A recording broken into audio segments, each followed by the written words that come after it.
My name is Nora Whitfield. I'm 67 years old. And last winter, I destroyed an entire family. Not with a weapon, not with threats, but with a single phone call. You could say I wanted revenge. But that's not the truth. I did it because no one else would protect my grandson. Jamie.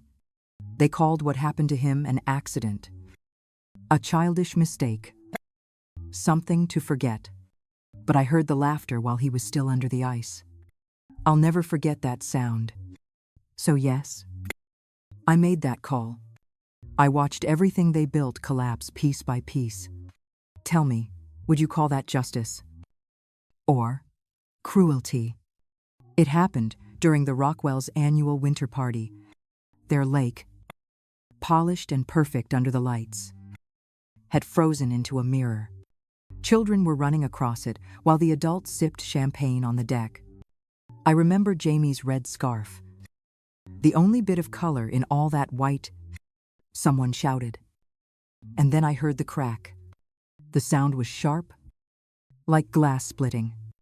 When I turned, Jamie was gone, just a hole in the ice and a ripple where his laughter used to be.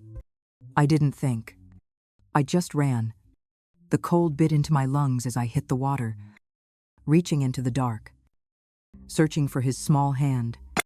By the time they pulled us out, my body was numb. And Jamie was blue. Ava, my daughter-in-law, rushed forward, not to comfort him, but to manage the crowd. She told everyone it was a harmless accident, just kids playing too close to the edge. But I saw the looks on those other children's faces. Fear, guilt, something unspoken. And when Jamie finally opened his eyes in the ambulance, his voice was a whisper only I could hear. "Grandma," he said, trembling. They pushed me, and they laughed. In the days after the accident, the Rockwells moved fast to bury the story. Their publicist called it a seasonal mishap, a reminder for parents to watch their children near frozen lakes. They sent flowers, gift baskets, and a polite request for privacy. It felt less like sympathy and more like a warning wrapped in ribbons. Lucas, my son, begged me to let it go. He said the family was under pressure, that making a scene would only hurt Jamie. I saw the fear in his eyes, not for his child, but for his place in that glittering world his wife's family controlled. He asked me to stay quiet, just until things settled. Ava never called to apologize. She texted instead. Her words, cold and perfect. "Please don't make this harder than it already is. Think about Jamie's future." I read that message over and over, realizing it wasn't a plea, it was a threat. That night, I sat beside Jamie's hospital bed, the machines humming softly. He was asleep, but I could still hear his voice under the ice. I reached for my phone, opened my old contacts, and found the name I hadn't spoken in 20 years. I stared at my phone for a long time before pressing the call button. The number hadn't changed in 20 years. My brother, Victor Hale, had built an empire in cybersecurity after walking away from our family and everything messy that came with it, including me. I never thought I'd need him again. But that night, I did. When he answered, his voice was the same, steady, calculating. A man used to fixing problems most people couldn't even see. I told him about Jamie, about the ice, about the silence that followed. He didn't interrupt. He just listened. The way people do when they're already taking mental notes. Finally, he said, "Send me everything you have. Names, dates, phone numbers." His tone left no room for questions. "Let's see how deep their ice goes." I ended the call and looked out at the hospital parking lot. Snow was falling again, soft and quiet, like the world didn't know what was coming. Victor didn't waste time. Within 24 hours, he had people combing through public footage, phone logs, and digital archives tied to the Rockwells' estate. He found out their security system had gone offline for exactly 10 minutes, the same window when Jamie fell through the ice. 10 minutes erased from an otherwise perfect surveillance record. He sent me the recovered log files, along with a single still frame. Miranda Rockwell, the family matriarch, stood by the control panel. Her expression was calm, her manicured hand hovering over the switch that killed the cameras. She wasn't panicking. She was protecting something, or someone. Meanwhile, I gathered my own proof. One of the neighborhood kids, a quiet girl named Sophie, had filmed part of the scene on her phone before adults rushed everyone inside. Her shaky video caught laughter in the background high. Cruel. Unmistakable. It wasn't an accident. It was entertainment. When I forwarded everything to Victor, he called that night. His voice colder than the ice that nearly took my grandson.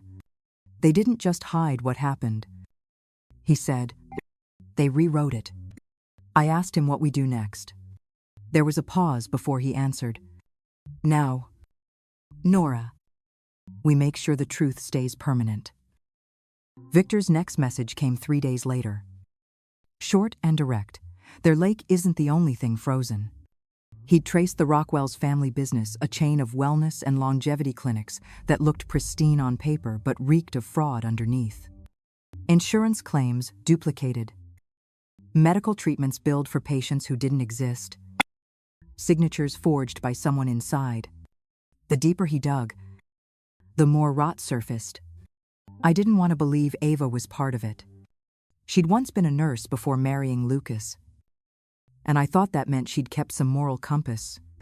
But Victor sent me copies of internal memos, her initials authorizing fake invoices. The dates matched her business trips. The ones she said were for expansion meetings in D.C. Those trips weren't about expansion, they were about protection.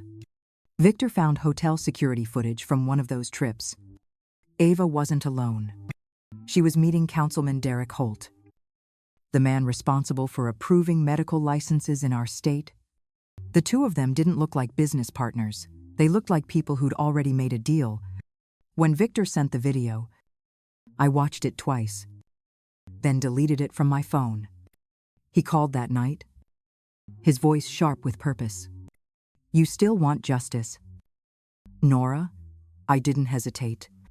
More than ever. He paused. Then it's time to pull the trigger.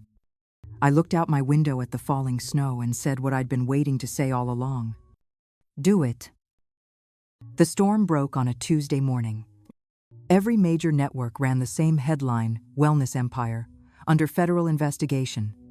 Photos of Graham Rockwell shaking hands with politicians filled the screen, followed by words like fraud, bribery, and medical corruption. I sat in my kitchen, watching their perfect image unravel one broadcast at a time. Then came the second wave images of Ava leaving a hotel with Councilman Holt. The press called it an inappropriate association, but the photos told their own story. Her smile was tight, calculated, the kind people wear when they think the camera can't see the truth behind their eyes. By noon, the Rockwell name was trending for all the wrong reasons. Inside their mansion, Chaos Reinet. Miranda accused Ava of ruining everything. Graham barked orders at lawyers, while Ava's phone rang nonstop with calls she refused to answer. Through it all, Luca stayed silent, sitting by Jamie's bedside, holding his son's small hand. That night, Jamie drew quietly at the hospital. When he showed me his picture, my throat tightened. It was a frozen lake, broken in the center, with tiny figures standing around it, their mouths shaped like laughter. He didn't need to label it. I already knew who they were. Lucas confronted Ava the night the story hit national news. He found her sitting in the dark, a glass of wine trembling in her hand, the television replaying her own scandal on loop. When he asked if it was true, she didn't deny it. It was just politics, she said, her voice flat, almost bored. But something in her eyes told a different story, one of fear.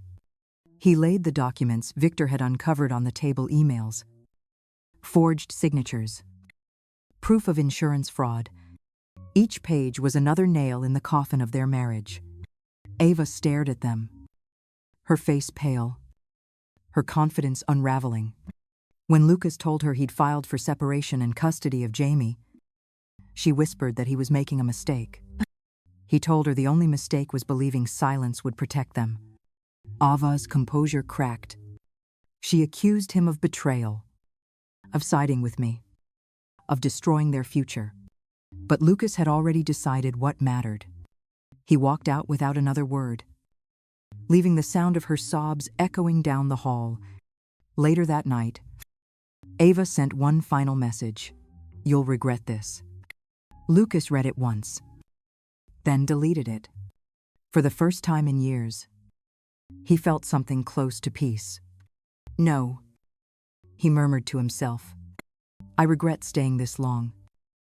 By the following week, Victor's team had pieced together the last part of the puzzle: hidden bank transfers, offshore accounts, and payments labeled as consulting fees led straight to Graham Rockwell's personal signature. What had started as a wellness business was now a full-scale money laundering operation disguised as healthcare. Victor compiled everything and sent it directly to the federal investigators. No warning, no delay. The Rockwell estate was raided at dawn. Agents carried out boxes of documents, hard drives, and the family's perfectly curated secrets. Graham was handcuffed in front of his neighbors, shouting that it was all a misunderstanding. Miranda watched from the steps, her silk robe fluttering in the cold wind, her world collapsing one flashbulb at a time. When the news broke, Ava went silent. She stopped answering calls and disappeared from social media. But her name was in those documents too, linked to forged medical claims and falsified authorizations. Lucas didn't gloat or smile. He just turned off the television and took Jamie out for breakfast. For the first time in months, they laughed. That evening, Miranda called me. Her voice was trembling, stripped of its polished grace. She begged me not to take this further, to think of the children. I told her something I'd learned from years behind a 911 line: when people finally call for help, it's already too late. The courthouse was colder than I expected, the kind of sterile air that carries the weight of truth. Graham sat at the defense table, his arrogance stripped away, his hands twitching in his lap. Ava was beside him, her face pale, eyes fixed on the floor. Miranda refused to look in my direction, as if acknowledging me would make all of this real. Victor testified first, his calm voice walking the jury through every transaction, every forged record. Screens displayed the evidence he'd uncovered: bank trails, security logs, internal memos. When the footage of Miranda disabling the cameras played, the room went silent.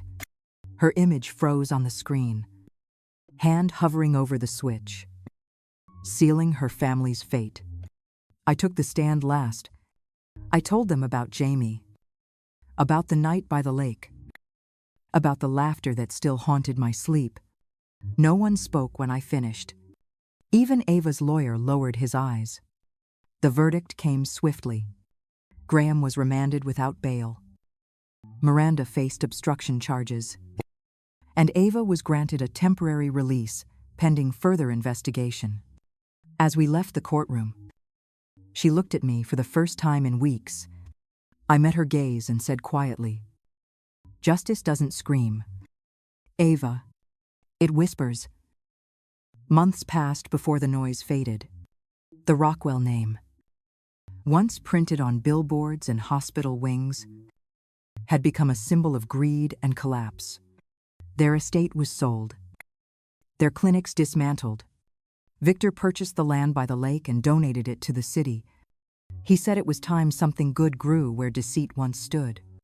A community center rose on that ground, a place for children who'd been through trauma, who needed safety instead of silence.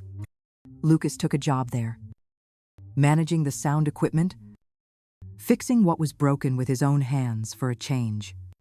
Jamie visited often, his laughter filling halls that no longer echoed with secrets.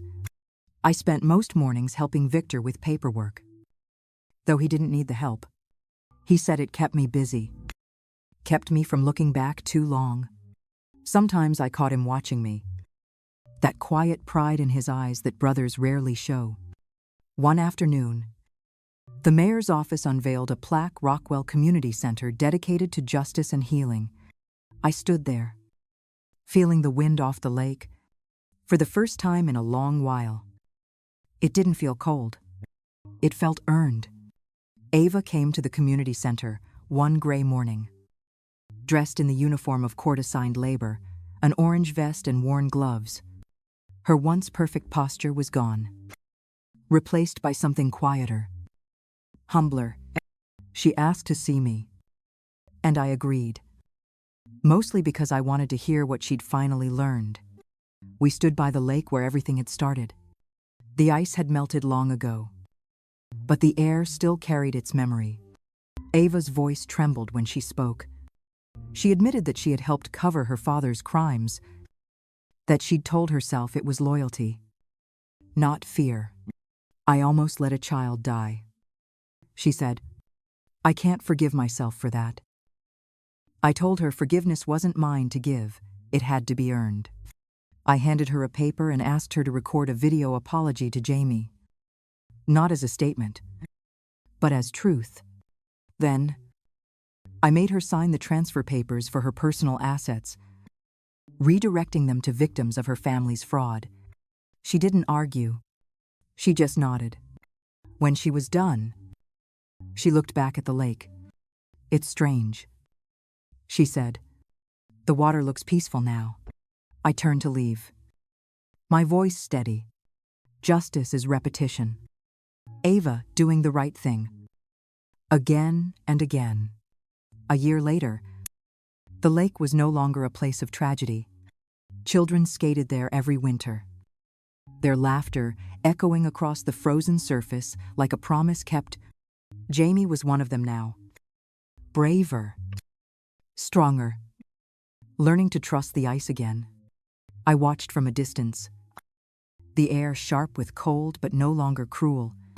Victor joined me on the bench, his coat dusted with snow. Still cold? He asked, half smiling. I shook my head. Only when people stop caring. We sat quietly, the kind of silence that feels earned, not empty. When Jamie waved at me from the middle of the ice, I saw something I hadn't felt in years, peace that didn't come from vengeance, but from balance restored. The Rockwells were gone, but justice remained, woven into this place like thawing frost. They thought power made them untouchable. But truth cuts through ice faster than fire ever could. Thank you for staying with me through this story. If it struck a chord or reminded you of your own battles, share your thoughts below. Your voice matters here. Don't forget to subscribe for more true-to-life stories of justice, strength, and redemption. Until next time, take care of your peace.